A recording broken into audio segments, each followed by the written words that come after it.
তুমি কি ভাবছ? আর কতদিন তুমি অপেক্ষা করবে? আর কতদিন অজুহাতের আড়ালে লুকিয়ে থাকবে? তুমি কি সত্যিই মনে করো যে তোমার স্বপ্নগুলো আপনা আপনি পূরণ হয়ে যাবে, কোনো মূল্য না দিয়েই? যদি তাই ভেবে থাকো, তবে তুমি এক চরম এবং ভয়ঙ্কর বিভ্রমের মধ্যে ডুবে আছো।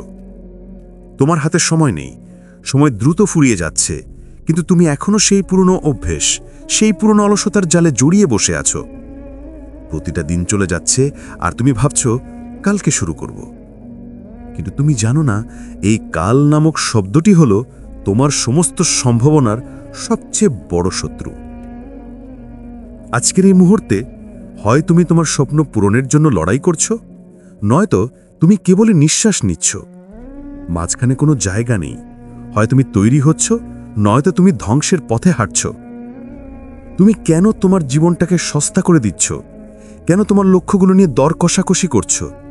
কেন তুমি সেই সব মানুষদের কাতারে নাম লেখাচ্ছ যারা কোনো দিনও সাহস করে কিছু শুরু করতে পারেনি? তোমার ভেতরে সবচেয়ে বড় শত্রুটা বাইরে নেই, সে তোমার ভেতরেই লুকিয়ে আছে। তার নাম কমফর্ট জোন।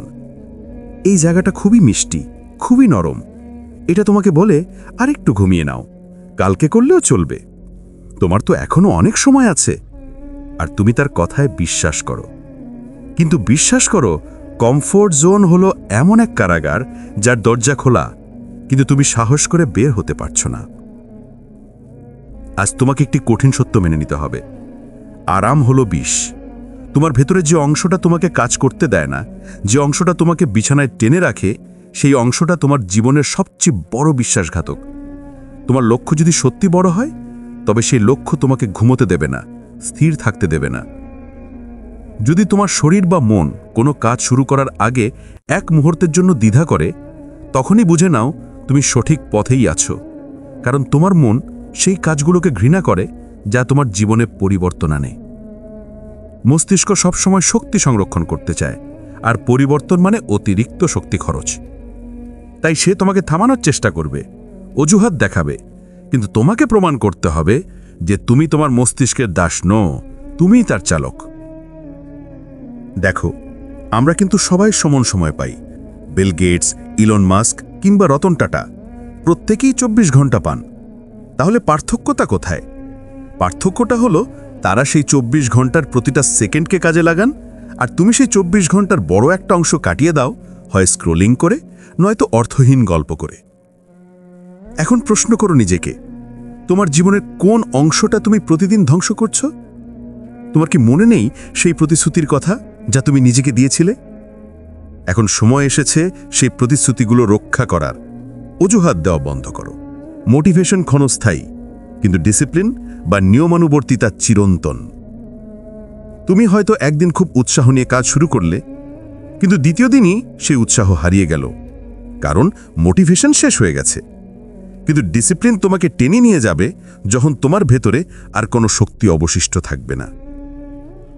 ডিসিপ্লিন মানে স্বাধীনতা। অবাক হচ্ছ? হ্যাঁ, এটাই সত্য।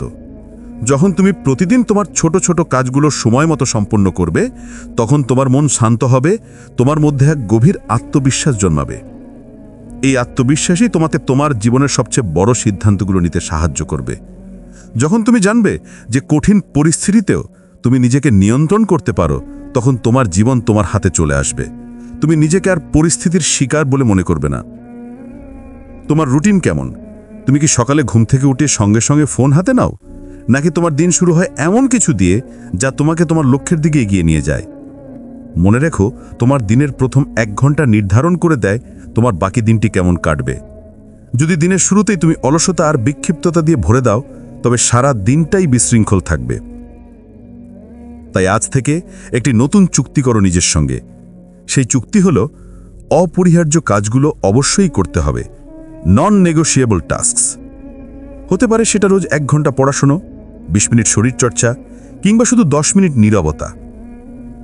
এই কাজগুলো কোনো অবস্থাতেই বাদ দেওয়া যাবে না। এগুলো হলো তোমার জীবনের নোঙর, যা ঝড়ের মধ্যেও তোমাকে স্থির রাখবে। সবচেয়ে গুরুত্বপূর্ণ, সময়কে সম্মান দাও। তুমি তোমার সময় যেখানে ব্যয় করছো, সেখানেই তোমার জীবন গড়ে উঠছে। সোশ্যাল মিডিয়ার নোটিফিকেশন, অন্যের জীবনে উকি মারা, ঘন্টার পর ঘন্টা অর্থহীন বিনোদনে মগ্ন থাকা, এগুলো কি তোমাকে তোমার কাঙ্ক্ষিত লক্ষ্যে পৌঁছে দেবে? যদি না দেয় তবে এখনই থামাও। তোমার সময় তোমার সবচেয়ে মূল্যবান সম্পদ, অপচয় করো না। তুমি কি ব্যর্থতাকে ভয় পাও? যদি পাও তাহলে জেনে রাখো, ভয় পাওয়ার মতো কিচ্ছু নেই।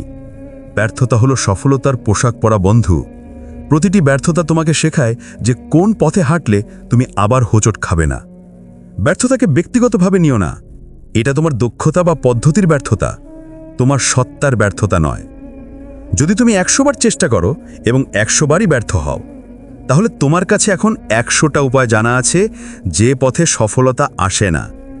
এটা বিশাল জ্ঞান, কিন্তু যারা কখনোই সাহস করে শুরু করে না তারা কোনো জ্ঞানই অর্জন করতে পারে না।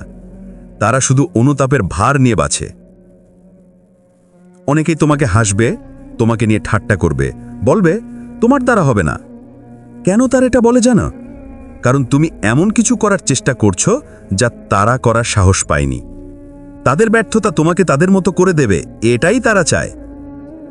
তোমাকে এই পৃথিবীতে একা দাঁড়াতে শিখতে হবে। যখন তুমি বড় কিছুর জন্য লড়াই করবে, তখন তোমার আশেপাশে ভিড় কম থাকবে।